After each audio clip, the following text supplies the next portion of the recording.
Salut à tous les amis, c'est Haken, j'espère que vous allez bien. On se retrouve dans une vidéo où je vais vous parler cette fois-ci de lieux hantés. Rien que ça. Mais là c'est des lieux assez particuliers parce que pour certains d'entre vous, ce sont des lieux où vous vous rendez régulièrement. Ce sont des écoles, des collèges, des lycées, des universités qui sont hantés, où les étudiants ont été témoins d'expériences plutôt étranges, peut-être du paranormal, peut-être pas, peut-être qu'il y a du rationnel, je ne sais pas. Mais ce qui est sûr, c'est que ces lieux ont des histoires bien sûr creepy. Donc ce que je vous propose, c'est pas qu'on tergiverse pendant 15 ans sur le sujet de la vidéo et qu'on se plonge directement dans le vif du sujet et sur ces lieux hantés.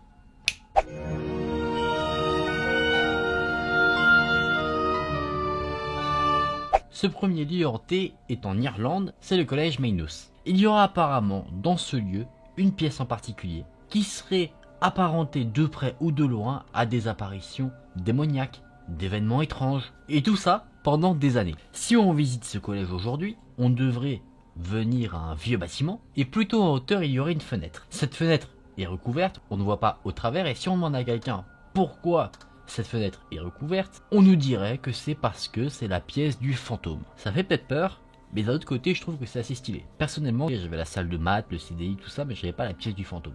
Et peut-être heureusement d'ailleurs. Il y a des années, il y avait des étudiants qui vivaient, parce que le vieux bâtiment était un dortoir, à l'étage le plus haut. Il y avait un jeune homme à qui on avait assigné la chambre numéro 2. Un jour, il ne s'est pas présenté en cours. Naturellement, ses amis se sont posé des questions, ils sont partis à sa recherche, et ce qu'ils ont découvert, c'est pas cool. Ils ont découvert dans sa chambre son corps, gisant dans une mare de sang, avec sa gorge coupée entièrement. On pourrait se dire, mon Dieu, il y a un meurtrier dans l'université, mais non. Dans sa main, on a trouvé des lames de rasoir. Il semblerait que le jeune homme se soit donné la mort. À l'époque, l'Irlande était un pays très catholique. Se donner la mort, c'était un péché. Du coup, l'université a enterré l'affaire, et le corps de l'étudiant était enterré dans un cimetière non loin de l'université, assez loin des autres sépultures. Le reste de l'année, la chambre numéro 2 est restée vide, inoccupée, et l'année qui a suivi, elle a été occupée par un nouvel étudiant. Et étrangement, il a connu le même sort que l'occupant précédent. Il a été retrouvé dans les mêmes circonstances, gisant dans sa chambre, dans une mare de sang, lame de rasoir à la main. Et également, vous avez compris, l'administration de l'université ne comprenait pas, ils étaient terrorisés, ils se disaient mais pourquoi deux personnes à la suite dans la même chambre se sont donné la mort? Mais ce n'est pas tout. Un matin, un étudiant s'est jeté par la fenêtre de l'étage le plus élevé. Ce fait a eu lieu l'année qui a suivi le second événement, et devinez quelle chambre il occupait? La fameuse chambre numéro 2. Mais de manière assez surprenante, ce jeune homme qui s'est jeté de la chambre numéro 2, bien que ses os étaient brisés, avait survécu. Et il a pu nous raconter justement une petite histoire. Quand il était dans sa chambre le matin avant de sauter par la fenêtre, il se regardait dans le miroir et il a vu juste derrière lui un visage démoniaque. Et soudainement, une force incontrôlable s'est emparée de lui et sans vraiment pouvoir faire quoi que ce soit, il allait se donner la mort lui-même. Il s'est saisi d'une lame de rasoir et avant qu'il en vienne au pire, il a réussi à sauter par la fenêtre. Et c'est ça en fait qui lui a littéralement sauvé la vie. C'est assez incongru. Après avoir entendu ce témoignage de ce jeune étudiant, l'administration de l'université a enquêté.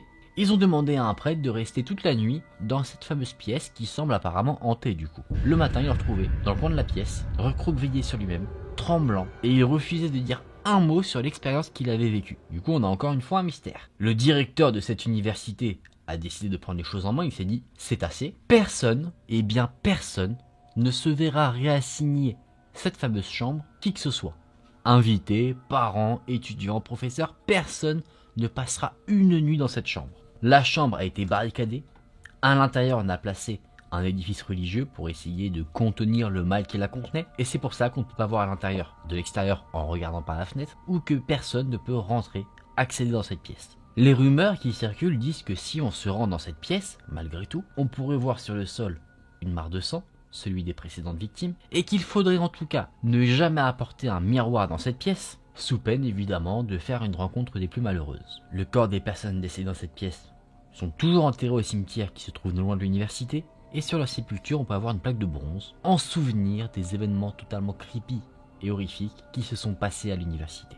Cette première petite histoire s'arrête ici. Que dire dessus? Que Parcoursup c'est fini, autant lâcher l'affaire. Imagine tu vas à l'université tranquille, plein de motivation et on te dit qu'il y a une pièce fantôme où il s'est passé ce genre d'atrocité. Ça pue quand même, hein. Non, j'aime beaucoup cette légende. Après, est-ce que c'est vrai ou pas? Je ne sais pas. Rien n'est impossible. Après, ça dépend un peu des considérations de chacun. Si vous croyez au paranormal, ça peut être vrai. Si vous n'y croyez pas, peut-être des raisons, des coïncidences. Peut-être que le premier étudiant était un peu déprimé, que le second aussi, et que ça fait une coïncidence. Je sais pas. Ce qui met le trouble en soi, c'est le témoignage de l'étudiant qui lui a survécu. Après, il faudrait que ce prêtre nous parle aussi, qu'il nous dise ce qu'il a vu. Malheureusement, il a l'air d'être tellement terrorisé qu'il ne veut pas en dire un mot. En tout cas, on ne sait pas ce qu'il est devenu derrière. Est-ce qu'il est devenu fou ou pas? Mystère.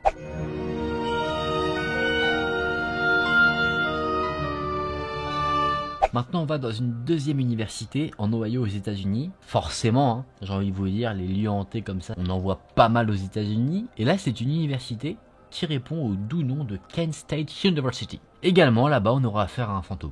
Sur le campus universitaire, il y aurait un bâtiment qui porte le nom de Stauffer Hall. On dit que dans le début des années 70, un jeune soldat est revenu de la guerre du Vietnam et a été embauché dans cette université. Son expérience de la guerre a fait qu'il était traumatisé, physiquement et mentalement. Physiquement parce qu'il avait des cicatrices, mentalement parce qu'il avait peur un peu de tout, et il était aussi très dépressif. Il vivait à l'étage le plus haut d'un dortoir, et il n'avait pas beaucoup d'amis. Il ne cherchait pas vraiment à sociabiliser, et la plupart du temps qu'il passait, c'était dans sa chambre, seul, à murmurer des choses, à lire des livres et à jouer aux échecs tout seul. Les autres étudiants le laissaient tranquille, et décidaient de l'ignorer totalement. Une nuit, tous les étudiants du dortoir ont été réveillés par un horrible cri. Pire manière de se réveiller.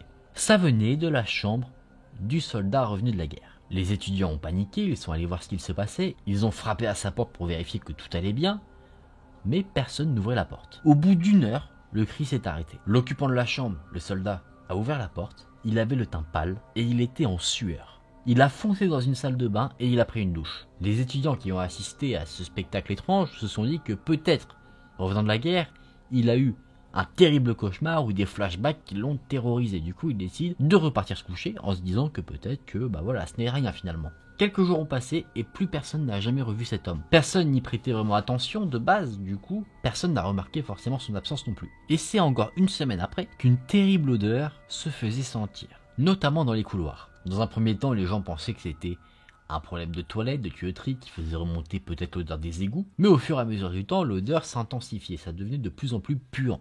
Et du coup, les gens ont commencé à s'inquiéter. Après avoir un peu enquêté sur la provenance de l'odeur, les gens se sont rendus compte que ça venait de la chambre du jeune homme qui revenait de la guerre. Ils ont toqué à sa porte, encore une fois, ils n'ont reçu aucune réponse, et du coup, ils sont allés voir une personne responsable du dortoir qui avait un peu des clés passe-partout pour ouvrir la porte pour savoir ce qu'il se passait. Ils ont été terrorisés à la vie quand ils ont vu ce qu'il y avait dans la chambre. Le jeune soldat s'était donné la mort par la pendaison. Ça a choqué les étudiants qui ont vu ce spectacle et ils ont tous fui l'immeuble, ne pouvant soutenir le regard devant un spectacle aussi macabre. Et pendant des années après, la chambre du jeune homme, dont on avait débarrassé le corps, on avait réaménagé et tout, est restée vacante. Mais par choix, on n'autorisait pas les étudiants à dormir dans la chambre ou à y passer la moindre seconde. Certains, bien sûr, se sont amusés à le faire, et ils disent parfois de nuit, quand ils restent dans la chambre, qu'ils entendent des bruits étranges, un rire ou des cris de terreur. On dit que les sons sont parfois tellement forts qu'on les entend même du couloir, et on entend également une chaise qui tombe, le son d'une corde qui se resserre, d'autres sons que certains définissent comme des os qui semblent un peu craquer, et ce n'est pas tout. Certains étudiants ont déclaré avoir des problèmes de santé qui étaient apparus comme ça de manière assez inexpliquée. Ils ont tendance à accuser un fantôme qui se trouverait dans la chambre du jeune soldat, et beaucoup de gens, après avoir appris l'histoire de cette fameuse chambre, ont décidé de changer de dortoir, ce qui est totalement compréhensible. Les étudiants disent parfois avoir des objets qui bougent sans intervention humaine. Ils disent également entendre parfois derrière eux le plancher qui craque comme s'ils étaient suivis, et quand ils se retournent, ils ne voient rien du tout. En tout cas, rien de bien rassurant. Et une fois, un étudiant curieux, et peut-être même un peu trop curieux, a décidé d'aller dans la pièce, la chambre du jeune soldat décédé, et de jeter un petit coup d'œil. La porte était fermée, du coup il a forcé la serrure avec un tournevis, et il a été assez terrorisé de voir que la chambre, étonnamment, était exactement dans la même disposition qu'au moment où le jeune soldat s'est donné la mort. Étrange, alors qu'on avait un peu réaménagé la pièce. Il y avait la chaise qui était tombée, qu'il avait utilisée pour se donner la mort. Il y avait, vous savez, les sortes de films un peu jaunes où il y a marqué scène de crime, là les trucs de la police, qui pendaient du mur. Il y avait toujours la corde que l'homme avait utilisée accrochée au plafond. Enfin en tout cas c'était très étrange. L'étudiant qui s'est infiltré dans la pièce a relevé la chaise, il l'a placée sur le bureau, en gros il a rangé la chaise, et il est reparti. Au moment où il a mis les pieds en dehors de la pièce, la porte s'est refermée derrière lui toute seule, et il entendait du mouvement dans la chambre comme si quelque chose se faisait traîner. Il a ensuite entendu un gros boom, l'étudiant a voulu bien sûr en avoir le cœur net, savoir ce que c'était, il a essayé de rouvrir la porte, mais rien à faire, elle ne bougeait pas d'un centimètre. Il s'est rendu compte que la porte en fait s'était reverrouillée, il a ressorti son tournevis et a réussi à redéverrouiller la serrure et à rouvrir la porte. Et à l'intérieur, il a été encore une fois très surpris de voir que la chaise qu'il avait rangée sur le bureau était au même endroit qu'au moment où il est entré pour la première fois dans la pièce, c'est-à-dire tombée sur le sol comme si quelqu'un venait de s'en servir. C'est tout ce qui s'est passé concernant ce jeune homme, mais les rumeurs disent que si on se tient devant ce fameux Stauffer Hall de nuit et qu'on regarde en direction de la fenêtre qui appartient à la chambre du jeune homme qui s'est donné la mort, on pourrait voir de nuit une silhouette de quelque chose qui se balance. Vous avez deviné sûrement à qui appartenait cette silhouette, au jeune soldat qui s'était donné la mort. Une légende s'est créée autour de cet événement et de ce lieu, qui dit qu'en fait le jeune soldat est condamné à revivre pour l'éternité sa mort, et qu'il place du coup en continu, la nuit, sa chaise, il réattache la fameuse corde, etc., etc. En 2002, la chambre a été réouverte pour occupation, c'est-à-dire pour que des étudiants puissent emménager dedans, ça fait une chambre de plus. Mais rapidement, la chambre a été refermée définitivement. Selon les rumeurs, on dit que tous ceux qui prennent possession des lieux, de cette chambre-là, en très peu de temps se donnent la mort. En tout cas, n'espérez pas essayer de voir quoi que ce soit aujourd'hui, parce qu'en 2004, l'immeuble Stauffer Hall a été totalement démoli. Est-ce que c'est pour des questions pratiques, pour faire autre chose, ou c'est pour mettre fin à cette sorte de malédiction? Mystère. Encore une légende bien sympathique, bien horrifique surtout évidemment. Je trouve ça passionnant de voir des bâtiments comme ça qui sont habités d'histoire. Après encore une fois, je n'ai aucune source qui permettrait de valider le fait que l'histoire est vraie ou pas, l'histoire du soldat notamment. Mais tu dois pas être serein en tout cas de vivre dans ce bâtiment, faire tes études là-bas et te dire il s'est passé quelque chose d'aussi horrible à côté. Et si après tu vis effectivement des événements comme ça, entendre le plancher qui grince, des bruits de boom, ce genre de choses, je me dis comment tu peux être serein mentalement derrière. Alors, petite question que je me pose. Du coup, est-ce qu'on aura affaire à une malédiction, à un fantôme? Qu'est-ce qui aurait poussé le jeune homme à se donner la mort de base? Est-ce qu'il s'est donné la mort parce qu'il n'arrivait plus à supporter, on va dire, son traumatisme? C'est possible. Est-ce qu'il y a une présence maléfique dans la pièce? C'est possible. En tout cas, c'est pas forcément cet aspect-là qui est mis en avant dans l'histoire, je trouve.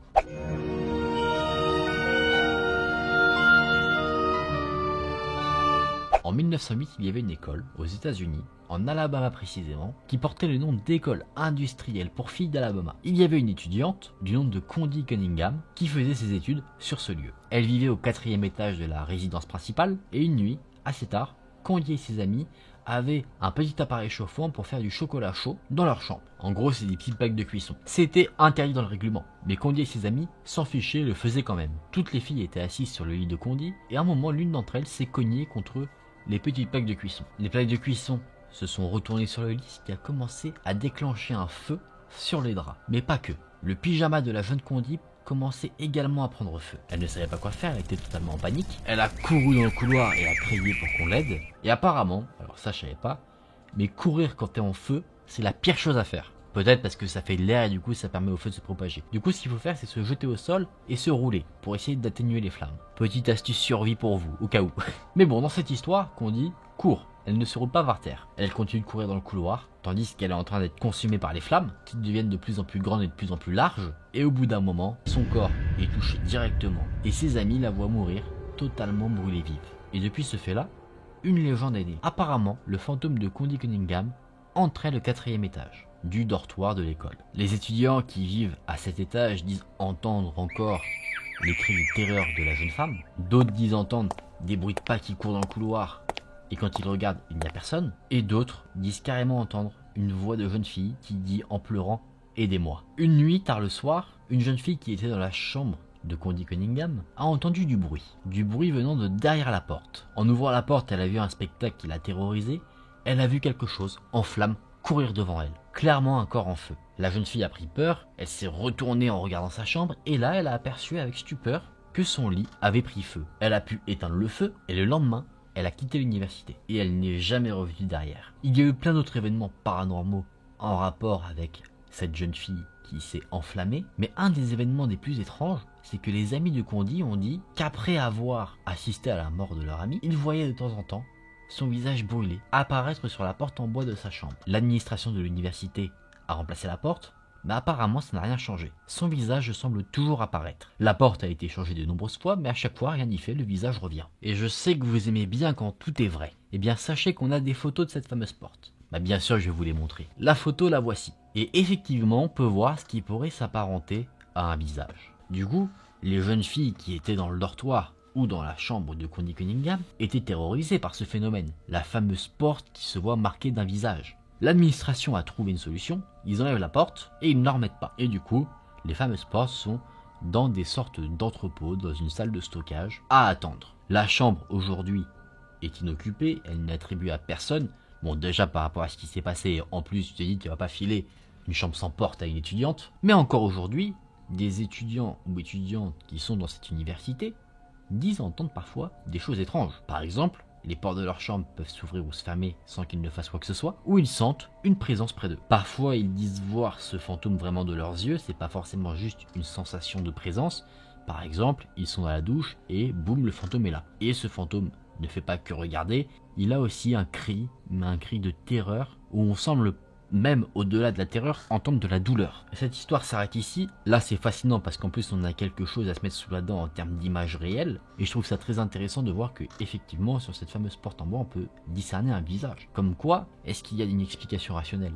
Peut-être, mais si on se plonge vraiment dans l'aspect un peu paranormal, on voit quelque chose. Après, peut-être que c'est une interprétation un peu guidée, c'est-à-dire qu'on te dit, regarde cette forme-là, c'est un visage, et tu dis, effectivement, je vois un visage. Alors que si tu disais, regarde, c'est un pancake, tu dirais, effectivement, je vois un pancake. Je sais pas si vous voyez un petit peu ce que je veux dire, j'espère en tout cas. Bon les amis, je vous propose qu'on se remette dans une ambiance beaucoup plus cool. On quitte ces lieux hantés, bien que principalement ce soit à l'étranger. Faudrait que je me renseigne un petit peu pour voir ce qu'on pourrait avoir en France notamment. Ça pourrait être plutôt intéressant. Je me le mets dans un coin de ma tête et on verra ça pour une autre fois. Mais en tout cas, on enlève cette lumière bleue et puis on repart dans une ambiance beaucoup plus saine, en sécurité. Et voilà les amis, maintenant vous savez dans quelle université ne pas aller, même s'il y en a d'autres, donc si ce format là vous plaît, n'hésitez pas à me le faire savoir en commentaire, ou à m'exploser ces pouces bleus. Vous savez où ne pas aller faire vos études, ou où ne pas aller en expatriation, évitez ces lieux, on sait jamais. Vous êtes au courant des histoires, donc là vous pourrez pas dire je savais pas. En tout cas je trouve ça vraiment très intéressant parce qu'on a toujours une partie un peu historique, où ça fait très factuel. Après bien sûr sur la dernière histoire on a les photos, donc on est beaucoup plus dedans. Les autres c'est plus du récit, mais on dirait vraiment en tout cas que ça s'est réellement passé. Je n'ai pas de preuves sur les deux premières histoires si c'est vrai ou faux. Bon, je viens de chercher vite fait, ça a l'air d'être plutôt vrai. De quoi rajouter encore plus de frissons. Les amis, j'espère que cette vidéo vous a plu, si c'est le cas n'hésitez pas à liker la vidéo et à vous abonner à la chaîne. On se retrouve très vite dans une prochaine vidéo. Salut!